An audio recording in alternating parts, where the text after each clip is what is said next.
Capítulo 14 A trajetória rumo a um planeta feliz.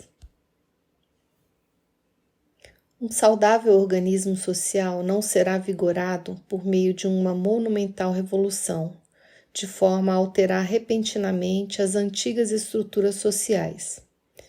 Para construir uma sociedade alicerçada em bases cada vez mais próximas dos fatos, entre parênteses, ou seja, não embasadas em pensamentos humanos, como exemplo a posse, será necessário que os novos princípios sociais sejam refletidos, aceitos, para então serem interiorizados e assim vivificados por livre e espontânea vontade pelos habitantes. Isso não se concretiza da noite para o dia. Entretanto, somente assim será possível a consolidação de um sistema social verdadeiramente estável. Tal consolidação requererá de nós um paciente e perseverante trabalho. Nesse intrincado processo de concretização de uma sociedade feliz, os nossos trabalhos devem se concentrar concomitantemente em duas frentes e em uma condição base. A primeira frente consiste em vivermos de maneira a gradativamente alimentar menos o atual sistema de posse, com o intuito de enfraquecê-lo. Analisemos esse aspecto a partir de um exemplo. Imagine a existência de um animal muito robusto, perigoso e que, por algum motivo, depende de nós para se alimentar. Se desejarmos matá-lo, a atitude mais sensata, de acordo com as nossas condições, consiste em cessar a alimentação ofertada. Necessitamos agir de maneira semelhante com relação ao atual sistema social de posse. E qual o alimento que nutre a sociedade do dinheiro? O alimento consiste em nosso consumo. Isso porque, ao consumirmos, incentivamos e fortalecemos aqueles que nos ofereceram, em troca de dinheiro, o seu trabalho ou o fruto desse, e, em consequência, auxiliamos a perpetuar a mentalidade deles. Em decorrência, ao consumirmos, podemos alimentar ou a mentalidade de uma sociedade de posse, com as características de dinheiro e competição, ou uma mentalidade que favorece a construção de um futuro sistema social feliz, com as características de não posse e corpo único saudável. O consumo é o ponto central da primeira frente de trabalho, ou seja, uma mudança radical e constante nas formas de consumo.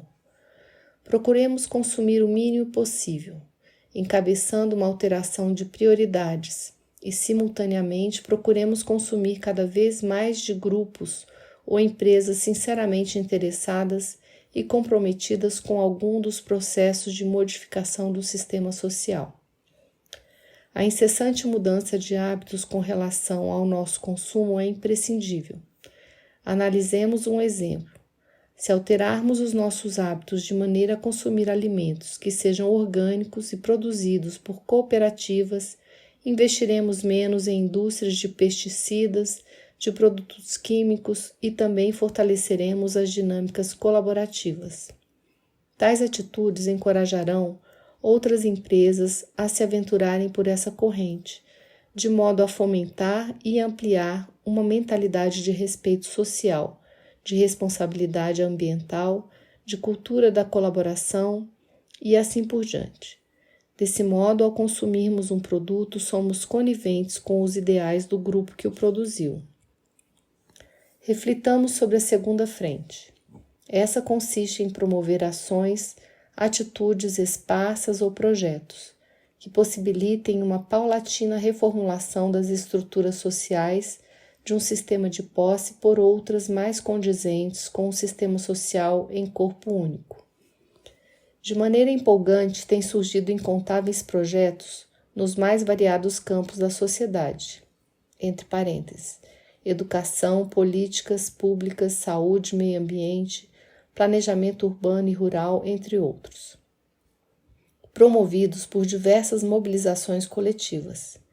Assim, projetos de parcerias comunitárias, economia solidária, adoção, cooperativas, softwares livres, ecovilas, partilhas voluntárias e muitíssimos outros têm provocado alterações sensíveis nas estruturas sociais da atual sociedade, propiciando condições para erigir um sistema social próprio de uma civilização feliz.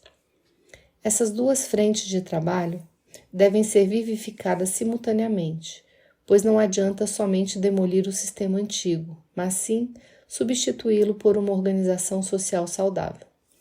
Por tal motivo, é necessário elaborar sem perda de tempo, visando a construção de um novo sistema social sadio. Já analisamos a primeira e a segunda frente, vejamos agora a condição base. Cada um de nós agir de maneira a, progressivamente, substituir os próprios hábitos adquiridos por outros em maior sintonia com uma sociedade orgânica saudável, como, por exemplo, que exprima uma busca pela não posse e por um ascendente amor fraterno incondicional. De modo mais amplo, a condição base consiste em uma gradativa modificação integral do ser humano, de maneira a viver mais em consonância com a mentalidade de um sistema social em corpo único saudável. A mudança interior deve anteceder qualquer mudança exterior, ou seja, a sociedade feliz será concretizada, acima de tudo, dentro de cada um, manifestando-se logo em seguida por meio de pequenas atitudes e assim por diante.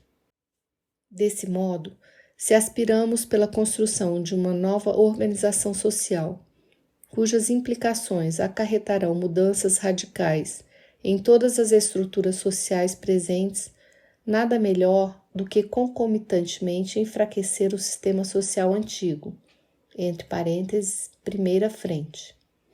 Fomentar a substituição desse sistema social por meio de propostas que predisponham o surgimento do sistema social novo, entre parênteses, segunda frente, e buscar sinceramente uma vivência em concordância com a mentalidade do novo sistema social, entre parênteses, condição base.